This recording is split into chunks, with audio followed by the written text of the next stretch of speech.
Politico, Kushner has rare meeting with Hamas leader on Gaza. This is an update for today. It says the U.S. negotiator and President Donald Trump's son-in-law, Jared Kushner, held a rare meeting with the Hamas chief on Sunday in a new diplomatic effort to make progress in the stalled Gaza ceasefire. Kushner will meet on Monday with Israel's prime minister, who is under pressure after rejecting the new 15-point U.S.-backed roadmap. The talks aim to salvage the plan for Hamas to disarm and Israel to withdraw from the Palestinian territory shattered by war. At stake are the lives of some 2 million people in Gaza and reconstruction of the crowded enclave, now largely controlled by Israeli forces, more than 10 months since the ceasefire ended major military operations. A meeting between Kushner fellow envoy Steve Witkoff and Hamas leaders in Egypt last year helped clinch the ceasefire, whose progress until now had been stalled over the key issue of Hamas's disarmament. The more than 2-hour meeting in Egypt with Hamas's Khalil al-Hayya was confirmed by a regional official and a Hamas official, both speaking on condition of anonymity because they were not authorized to talk to reporters. Kushner was one of a trio of envoys meeting with al-Hayya, with officials from meditating countries, Egypt, Qatar, and Turkey also there. Hamas, in a statement, later called on the mediators and the U.S.-created Board of Peace overseeing the ceasefire to compel Israel to approve the roadmap for next steps. Israeli Prime Minister Benjamin Netanyahu last week rejected the 15-point plan in a rare public show of defiance against the Trump administration, Israel's closest ally. Kushner, former British Prime Minister Tony Blair, and the Board of Peace Director Nikolai Mladenov are to meet with Netanyahu on Monday, according to a source familiar with the plans and a diplomatic source. Both spoke on condition of anonymity to discuss a closed-door meeting. Several regional powers, including Saudi Arabia and the United Arab Emirates, issued a statement condemning Israel's rejection of the roadmap, saying that Israel now bears responsibility for obstructing the efforts to bring peace in Gaza.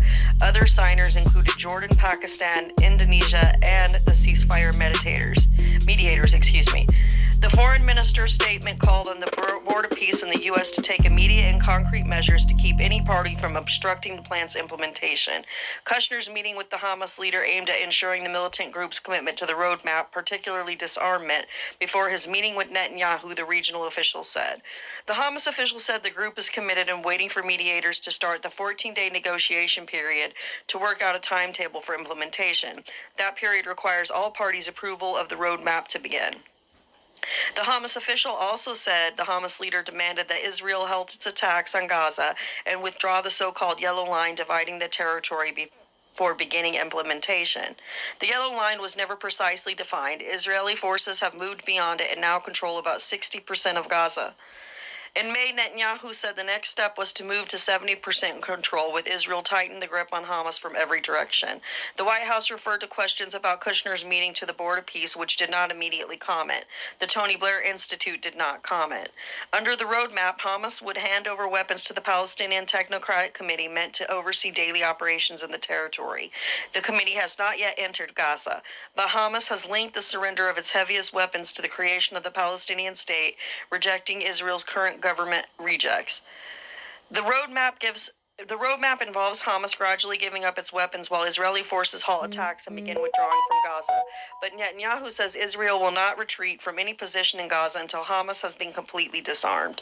That stance leaves other elements of the ceasefire, including reconstruction and deployment of international forces, to separate Israeli forces from committee-controlled areas on hold.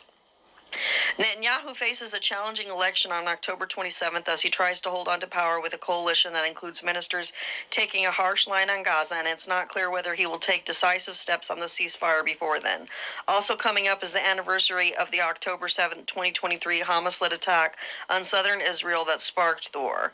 Netanyahu's Likud party on Sunday responded to the statement by regional powers by claiming that the Arab states want to topple Netanyahu so that centrist challenger Gadi Eisenkot and center-left party leader Yair Golan will give them everything they want, and that will not happen.